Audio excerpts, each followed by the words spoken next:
Assalamualaikum warahmatullahi wabarakatuh. Apa kabar semuanya? Sehat-sehat keluarga, panjang umur yang berkah dan dilancarkan segala urusannya. Di video kali ini yang akan saya bahas yaitu terkait kriteria masyarakat yang tidak lagi dianggap layak menerima bantuan sosial sampai dengan tahun 2025 mendatang.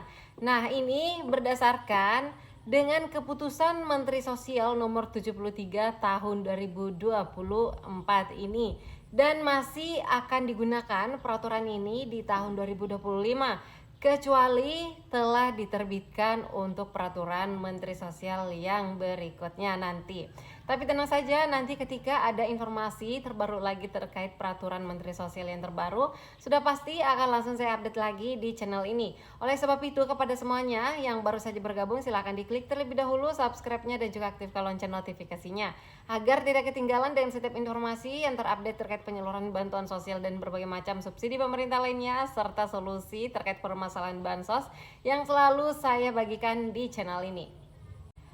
Baiklah, langsung saja. Yang pertama, perlu untuk dicatat ya. Yang pertama yaitu adalah memiliki penghasilan di atas upah minimum provinsi atau upah minimum kabupaten dan dianggap mampu secara ekonomi. Nah, ini juga banyak sekali kejadian yang sudah terjadi ya. Jadi masyarakat tersebut otomatis akan langsung terdeteksi melalui BPJS Ketenagakerjaan. Apabila memang di sana pada saat didaftarkan sebagai penerima BPJS Ketenagakerjaan oleh perusahaan tempat dia bekerja, maka di sana akan terbaca, oh ternyata ia memiliki upah atau gaji di atas UMP atau UMK, sehingga akan otomatis datanya tertolak oleh sistem yang ada di dalam data terpadu kesejahteraan sosial. Nah, itu juga berlaku bagi keluarga inti. Jadi tidak hanya berlaku bagi penerima bantuan sosialnya saja, tapi juga berlaku dengan semua keluarga intinya. Contoh misalnya, ia masih berada di dalam satu kartu keluarga bersama dengan anaknya yang sudah dewasa dan kebetulan bekerja di sebuah perusahaan dan upahnya terdeteksi melalui BPJS Ketenagakerjaan bahwa upahnya di atas UMP atau UMK. Nah, ini akan otomatis satu keluarga akan tertolak oleh sistem yang ada di dalam data terpadu kesejahteraan sosial. Nah, apabila memang seperti ini, ada dari Bapak Ibu yang memiliki anak yang bekerja sebagai karyawan atau karyawati dan upahnya di atas UMP atau UMK, saran dari saya yaitu lebih baik dipisah terlebih dahulu kartu keluarganya. Agar kenapa? Agar kedepannya bantuan sosial yang seharusnya diterima oleh orang tuanya karena memang masih layak, itu tidak akan terputus dikarenakan tertolak oleh sistem. Berikutnya, yang kedua. Yang kedua adalah yaitu berstatus sebagai pensiunan. Nah, tapi tidak berlaku kepada semua pensiunan ya.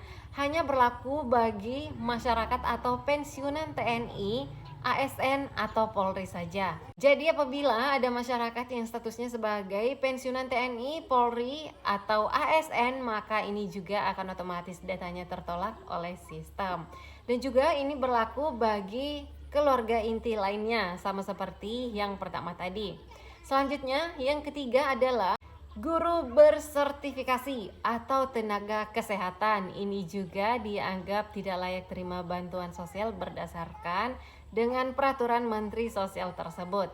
Selanjutnya, yang keempat adalah pemilik atau pengurus perusahaan yang terdaftar di dalam Kementerian Hukum dan HAM atau tercatat di dalam Administrasi Hukum Umum ya atau AHU. Nah, ini juga dianggap sebagai masyarakat yang tidak layak menerima bantuan sosial lagi. Selanjutnya yaitu perangkat desa yang aktif. Jadi apabila Bapak Ibu adalah seorang perangkat desa yang aktif, maka juga dianggap tidak layak menerima bantuan sosial. Dan apabila terdeteksi, maka akan otomatis tertolak oleh sistem. Berikutnya yaitu seorang pekerja yang memiliki penghasilan rutin setiap bulannya menggunakan atau melalui APBD atau APBN. Jadi biasanya pekerja yang seperti ini yang termasuk di dalam kriteria ini yaitu adalah seperti honorer misalnya, yang menerima penghasilan tiap bulannya menggunakan APBD atau APBN. Ini juga dianggap tidak layak untuk menerima bantuan sosial. Lalu bagaimana dengan ketua RT? Apakah gajinya ini dianggap tidak layak juga atau tidak? Nanti kita bahas di next video. Berikutnya yaitu adalah sudah terima bantuan sosial dari instansi lain dan ia terhalang dengan peraturan tersebut. Contoh misalnya, orang tersebut sudah menerima BLT dana desa atau BLT kemiskinan ekstrim. Nah, ia juga sudah dianggap tidak layak menerima bantuan sosial seperti PKH atau BPNT yang anggarannya atau datanya berada di dalam data terpadu kesejahteraan sosial dan menggunakan anggaran APBN. Berikutnya yaitu menolak menerima bantuan sosial. Jangan salah, ini juga ada loh ya beberapa masyarakat yang sudah saya temukan selama saya menjadi pendamping sosial. Dia memang secara sadar tidak mau menerima bantuan sosial karena merasa dirinya tidak layak. Nah, jadi ini juga diatur di dalam Permensos tersebut. Selanjutnya yaitu alamat penerima tidak ditemukan saat bantuan disalurkan. Ini juga akan otomatis bantuan sosialnya akan terhapus atau diputus. Berikutnya yaitu penerima tidak ditemukan atau pindah tanpa keterangan. Oleh sebab itu, saya selalu mensosialisasikan bahwa apabila Bapak Ibu adalah penerima bantuan sosial dan ingin pindah alamat, pindah tempat tinggal, sebaiknya tertib administrasi, yaitu melapor terlebih dahulu bahwa ingin berpindah tempat. Kemudian setelah tiba di tempat yang baru, yaitu kembali membuat KTP dan kartu keluarga sesuai dengan alamat yang sekarang. Dan juga jangan lupa melapor ke petugas SIKNJ-nya atau operator SIKNJ yang ada di desa atau kelurahan setempat, atau bisa juga langsung melapor ke pendamping sosialnya apabila memang adalah penerima bantuan sosial program Keluarga Harapan. Selanjutnya yaitu meninggal dunia kecuali terdapat pengganti penerima yang masih berada di dalam satu kartu keluarga.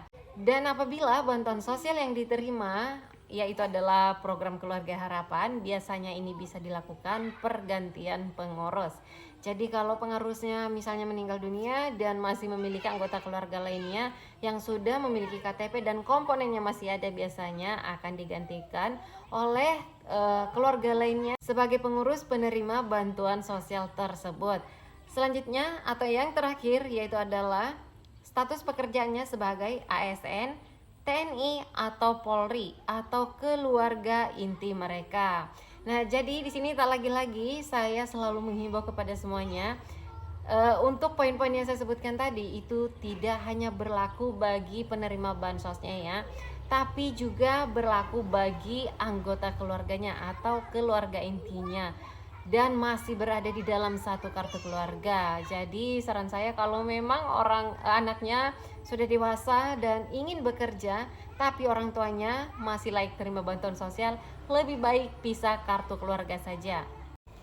Berikutnya sebagai informasi tambahan, berikut ini ada indeks bantuan sosial program Keluarga Harapan untuk tahun 2024 ini dan kemungkinan masih akan digunakan pada tahun 2025 mendatang.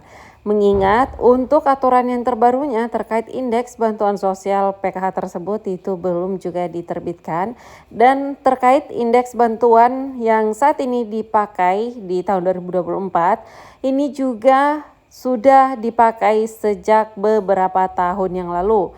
Bahkan sejak bantuan sosial program Keluarga Harapan itu diluncurkan sejak tahun 2027 lalu.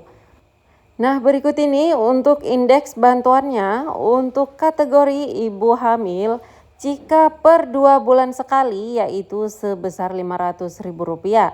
Dan untuk anak usia dini per 2 bulan sekali juga Rp500.000. Dan untuk anak sekolah SD per 2 bulan sekali Rp150.000. Sedangkan untuk anak sekolah SLTP atau SMP yaitu sebesar Rp250.000 per 2 bulan sekali.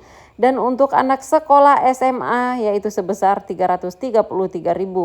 Sedangkan untuk kategori disabilitas berat yaitu sebesar Rp400.000 per 2 bulan sekali. Dan untuk lanjut usia 60 tahun ke atas juga sebesar Rp400.000 per 2 bulan sekali. Dan yang terakhir yaitu kategori pelanggaran HAM berat sebanyak Rp1.800.000 per 2 bulan sekali atau Rp900.000 per bulannya. Baiklah, sementara itu yang bisa saya sampaikan di video kali ini. Semoga video ini bermanfaat, dan apabila masih ada hal-hal yang ingin ditanyakan, silahkan tuliskan komentarnya di bawah video ini. Sampai ketemu lagi dan saya di video selanjutnya. Wassalamualaikum warahmatullahi wabarakatuh.